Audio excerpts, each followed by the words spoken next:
In a not-so-unexpected turn of events, the ArcheAge team has officially declared that they will be closing their servers on June 27 this year.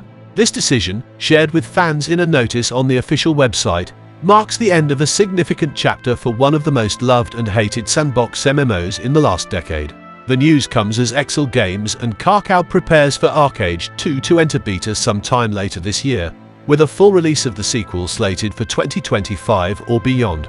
The closure comes after thorough discussions with Excel Games, the developers behind ArcheAge, concerning the game's declining performance and decreasing player base. The team stated, after discussing the performance of ArcheAge with Excel Games at length, we have concluded that we're no longer able to provide the MMO we envisioned. They highlighted that the diminishing number of active players has significantly altered the game's dynamic, rendering the original content less accessible and deviating from its initial design. Despite the gloomy news, the ArcheAge team invites players to join them for one last adventure in the game's final months. The servers will remain active until June 27, allowing players to revisit and explore Newer and Harania one last time. ArcheAge was best known for its expansive sandbox world and deep player-driven mechanics, and had a storied history since its inception. Created by Jake Song, best known for his work on Lineage, ArcheAge first made its debut in Korea in January 2013.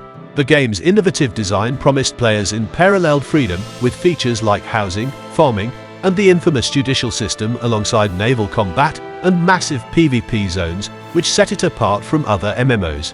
Following its initial success in Korea, ArcheAge was brought to Western audiences by Trion Worlds in 2014, and later by Gamigo after they acquired Trion's assets in 2018. Before ending up at Kakao Games, the game launched to great anticipation, offering a mix of traditional questing with dynamic social and economic systems, all within an open-world environment. Its unique selling point was its commitment to a player-driven experience. Players could craft not just gear and items, but also their narratives within the game's sprawling continents. They could build homes, form alliances, and even engage in large-scale political and economic control through trade and warfare. Despite its initial popularity, ArcheAge faced challenges over the years, including criticism over its handling of monetization and balance issues, which were seen as detrimental to its sandbox fairness. These issues led to a fluctuating player base. In an attempt to revive the game's standing, ArcheAge Unchained was released in 2019 as a separate buy-to-play version, which removed the power of purchasing power with real money and aimed to provide a more level playing field.